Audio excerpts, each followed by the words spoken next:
So, I just want to start by acknowledging that hair loss is a sensitive topic for many, especially those who have faced it due to health issues.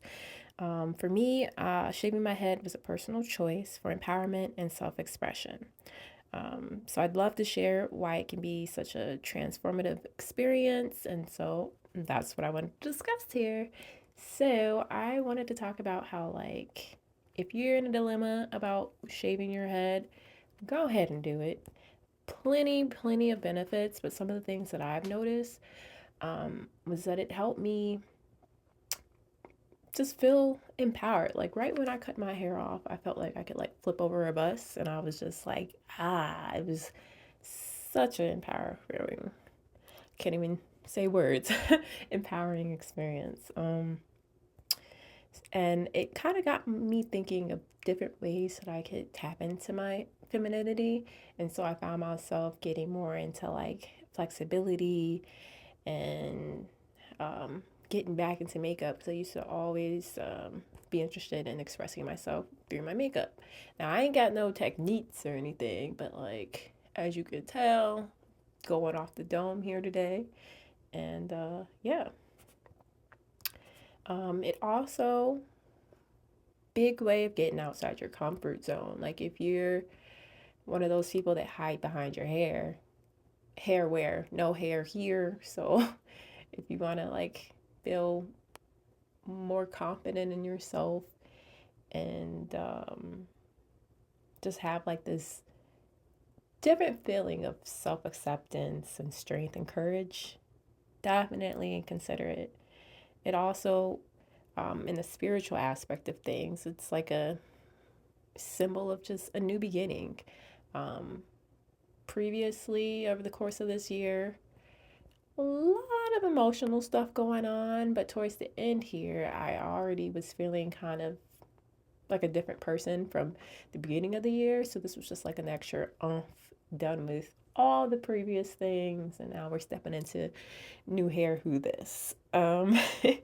Yeah, so definitely help foster a sense of self-acceptance, strength, and courage. And if you're thinking about it, just go ahead and do it. Like the scariest part is like that first cut. Like I remember just standing in the bathroom and like, oh, should I do it? Should I do it? And then I just chopped a piece. I was like, oh wow, we really cutting it. We really cutting it off. Like I started with like making it into like a mini afro, and then I tried to do one of those like movie scenes where people just like shave their head, and I messed my stuff up. Like it was completely trash. Like I had lines all up in my head, and then I'm now seeing that I got like different shapes in my head, but like this today is like a week after the fact, so you can kind of see where I didn't jack myself up, but it's growing back. It's just hair.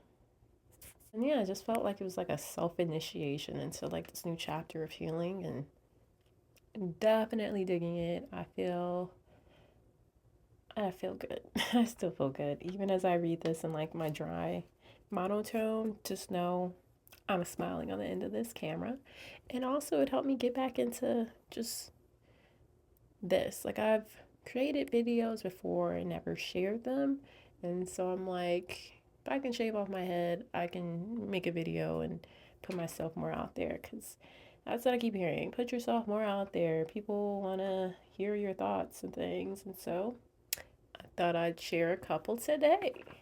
So in the course of this week, I've gotten back into my Audible books. Audible. And so I ended up listening to Goddesses in Every Woman by Jean Bolin. And that book, definitely recommend it. It goes over the archetypes in women's lives, mainly the seven Greek goddesses that got further broken down into three different categories. So you have the vulnerable goddesses, the virgin goddesses, and then the transformative goddess, Aphrodite. Okay, so like the vulnerable goddesses, it went over Demeter, Persephone, and Hera.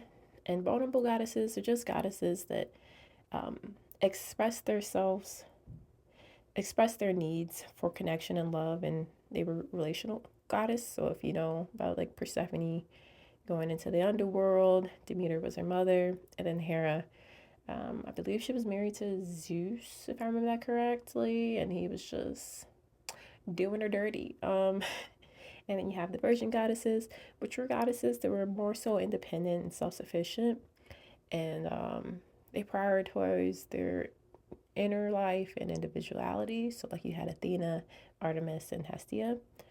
Um, and then you got Big Dog, Aphrodite, who was like the transformative goddess, who was like a mixture of the two, virgin goddess and the vulnerable goddess. And she more so embodied change, passion, and yeah. So, like, through reading that, it'll definitely get you seeing how like the different archetypes play a role in your life and why you may do the things that you do, and help you just become more self-aware and help you with personal growth. And in this past year, I kind of identified a lot with Persephone and her maiden role in Artemis, probably prior to that. So, like, if you don't really know about Persephone, definitely codependent tendencies. And in the end, she ended up stepping into her power. But like that first aspect, kind of looking to others to kind of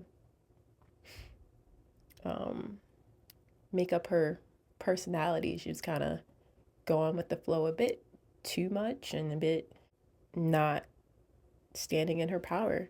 And so now I'm making it at a point to like get into embody that I may have like that as like a core archetype within me, but more so stepping into the goddess aspect, the one who is kind of taking on those um, darker elements and being receptive, but also putting in boundaries and all those different types of things. And then I also, who doesn't want to be like Aphrodite, who's like passion and magnetism and all those things. And it's like, I don't think there's just one archetype that I would say I identify with solely. Like I said, Persephone, I probably embodied a lot of her traits, but I can definitely see how Artemis and Aphrodite kind of peeked her head in there a little within my life, and just definitely helps you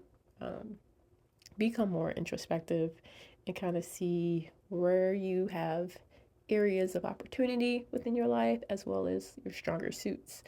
Um, so definitely, I would recommend reading that. Read, listen, audibles. Definitely love that. Like, is there anything else I could say?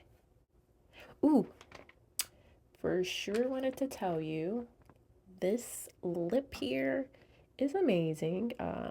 DC, I believe that's Dominique Cosmetic in the color Java. I think it's Java. Don't quote me on that. Pretty sure it's Java. But yes, love this lip. And then for foundation, I love Estee Lauder's Double Wear Stay in Place makeup. I guess I could look and see the shade, but I'm recording this after fact. Definitely love this foundation. Love this lip.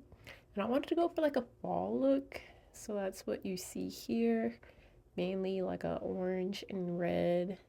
And don't be zoning in on my hairline. Don't do that. I told you this was like week later after trying to do one of those movie scenes, so looks a bit questionable, but we out here.